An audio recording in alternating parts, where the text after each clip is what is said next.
nandito kami sa Laguna, isa sa mga ilog dito, sa Barangay Laurel.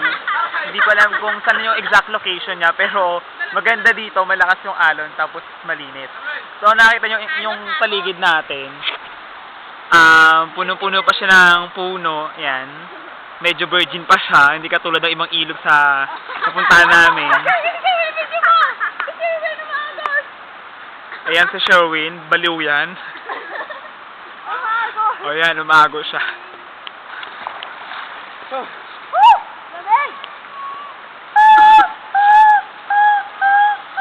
Yan yung magtatay. Ayun si Kiko. Yan yung magdaddy. Ayun yung magtatay. O, kaway-kabi. Kaway-kabi, kaway, dali.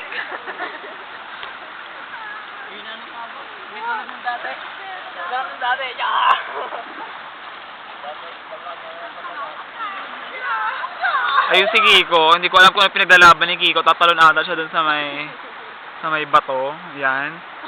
Magkapasikat siya. Okay, Kiko, talon na! Ayun, muna na si Kiko. Yan silang tatlo. Ke! Ayun si ate, walang belo, mukhang alien. Hindi pa pati ang buhok ko. Bye-bye, uwi na kami mamaya.